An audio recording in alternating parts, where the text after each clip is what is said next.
Now this is a really simple tutorial, so let's dive straight into DaVinci Resolve to show you how it's done. So all assets used in this video are down in the description so you can practice along.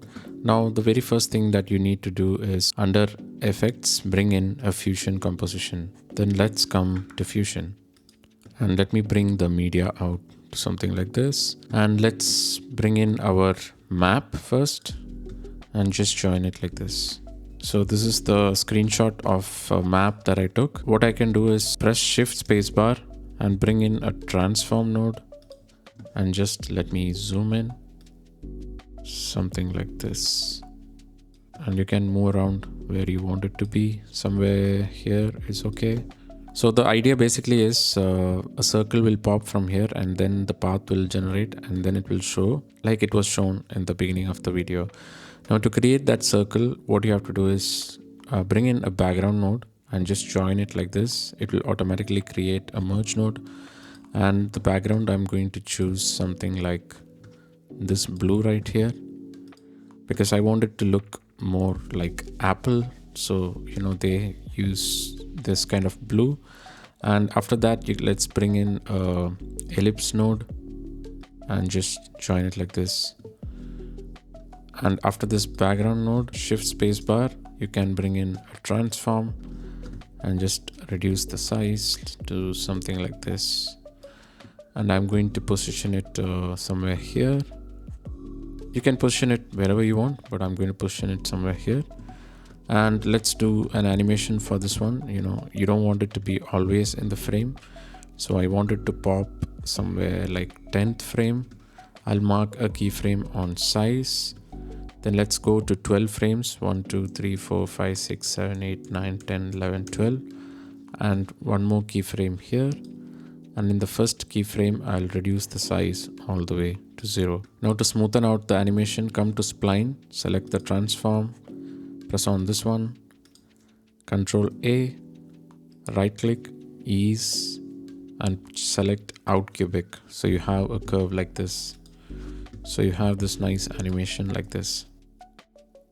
Now let's bring in our path. For that, let's bring in this same background node because we want it to be the same color. Control C, Control V, and just join it like this. And here we need to attach this polygon node right here and just join it like this. And select this polygon and right click and just select remove polygon 1 polyline. After this, you'll be able to draw something like this. I'm just going to draw it roughly, but you can take your time. Somewhere here. Okay. And now you can increase the border width. Not that much, somewhere here. And now you can just animate this length. Okay, so now let's animate our path. So let's see from where. Once the circle appears somewhere here, I'll mark a keyframe on length. Then let's come to frame like 74. You know, I'm putting it very far because, you know, I want this to be a bit slow, not very fast. So I'm setting it a bit farther than the first keyframe. And again, I'll mark a keyframe on length. In the first keyframe, I'll reduce it all the way to 0. Come to spline. Let's smoothen it out. Control A, right click, ease, out cubic. So now you have something like this. Cool. But what you can notice now is if I come to frame 0, there is still this polygon appearing here. You don't want that. So what we'll do is let's see where our first keyframe of the length is. That is right here.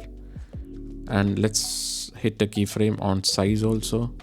Go 1 frame back and let's reduce the size all the way to 0. Now you have got rid of it. So now if I hit play, you have this animation. Cool. Now let's bring in our liquid glass effect. So I've already shown you how to create a liquid glass. It's pretty much easy. So for that, what you need is after this merge node, let's bring in one more merge node. Then select somewhere here. Then shift spacebar, select displace.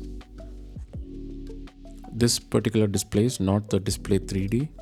Press add, and from here this will go to this merge, and from this merge it will go to this displays. And you need a shape for the liquid glass, so let's bring in a rectangle, and the output of this will go to the green input of the displays. Make sure you get this right, because some of you will get confused and place it to the blue input and you will not get the result. So put it to the green, and one output will go to the blue input of this merge. Now under displays, what you can do, under offset, put it to -1 and the refraction strength to -4, and let me increase the light power to a little bit, and then the spread to something like this. And under rectangle, you can adjust the height, the width, and you can increase the corner radius to something like this, and you can play with it. And I will place it somewhere here, or maybe decrease the height to a little more.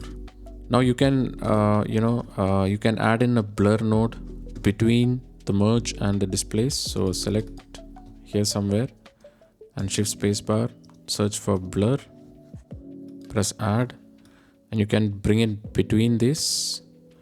So I'll disconnect from here, it will go to the blur, and then from the blur it will go to the displays. Now you can increase the blur to a little bit, so you have this nice glassy effect going on here.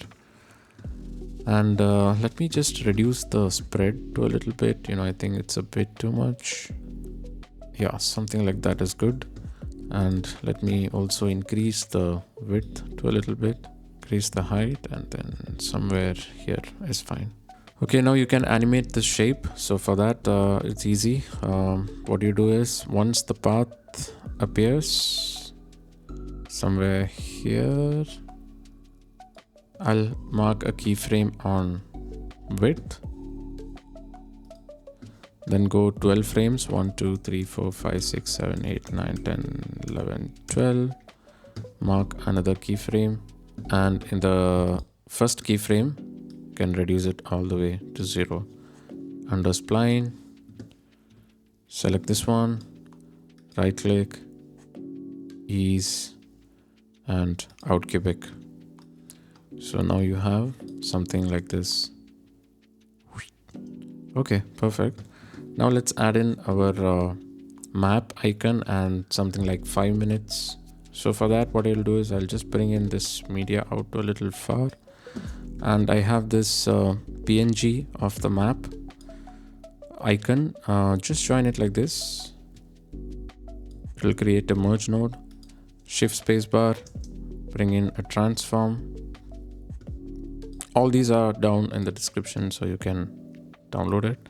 And I'll place it somewhere here, and I'll reduce the size, something like this, and move it somewhere here. Okay, now you can animate the icon. So for that, what I'm going to do is, once the liquid glass appears somewhere here, I'll mark a keyframe on size, go 10 frame, 1 2 3 4 5 6 7 8 9 10, mark a keyframe here. In the first keyframe, make it all the way to 0. Spline, Control A, right click, ease, out cubic. So now you have the shape coming, and yeah, perfect. Okay, now let's add in our text. So for that, all you need is you just bring in a text plus node, bring it here like this, and under text you can type 5 minutes. You can change it to the Apple font, that is the SF Pro. It's freely available to download, SF Pro display. And instead of bold, I'm going to change it to something like regular. And under shading, I'm going to change it to gradient. Now in the first color, I'm going to put it something like somewhere here, so it has that nice metal look. Then after this text, shift spacebar, transform, you can reduce the size somewhere here and place it somewhere here. Now let's animate that text. So for that, what I've done is a follower animation. For that, come to text, right click on this portion here and select follower. So now a new tab will open called modifiers. Select that one, set a delay to 1.2. Then let's come to transform, and we need to be keyframing on the offset. So let's see where you want it to be. Somewhere here. I'll start. Mark a keyframe here on the offset. As soon as you hit keyframe, another window will open. You don't have to do anything here. Come back to follower and go 10 frames. 1, 2, 3, 4, 5, 6, 7, 8, 9, 10. Mark a keyframe here. In the first keyframe, just reduce it like this. So now you have an animation like this. So let's smoothen it out. Come to spline, select text, press this one, Control A, right click, ease, and out cubic. Now you have something like this. Now also we need to keyframe the opacity. So for that, under modifiers, come to shading, and in the same keyframe where you did the offset X, offset Y, let's mark a keyframe on the opacity on this point and this point. And in the first keyframe, reduce it all the way to 0. Come to spline, unselect everything. You just need the opacity. Select this one, Control A, and press S on your keyboard. So now you have something that looks like this.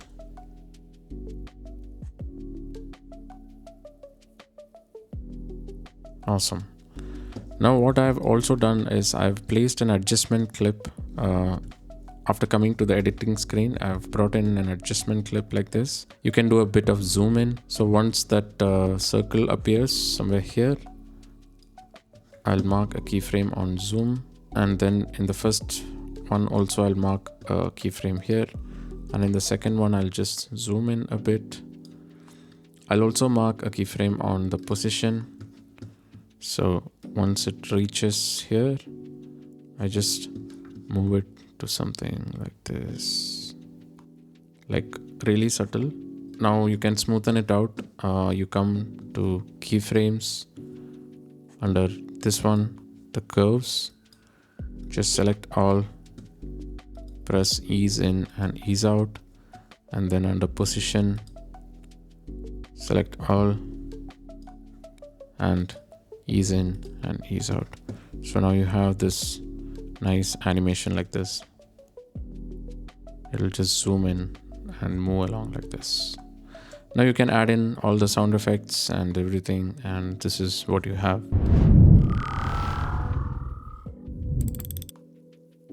Now, as you can see, I've added a bit of motion graphics in this video, and building it from scratch in Fusion would take me a lot of hours. That's where today's partner AEJUICE comes in. They have a massive library of assets that work directly inside DaVinci Resolve, Premiere Pro, and After Effects. Now, it's not just motion graphics that they have, it's a wide library and you can find almost anything on this platform. So if you want to speed up your editing like me, check out AEJUICE down in the description. Plus, it really helps this channel out. So I hope this video was helpful to you guys. So if you guys have any questions, just let me know in the comments. Also, let me know what other tutorials you want to see on this channel. For those who don't know, I'm Fenzer. I do travel, tech, and filmmaking on this channel. So if you're into that sort of stuff, please consider hitting the subscribe button. That's pretty much it. Thank you all for watching, and I'll see you all in the next one.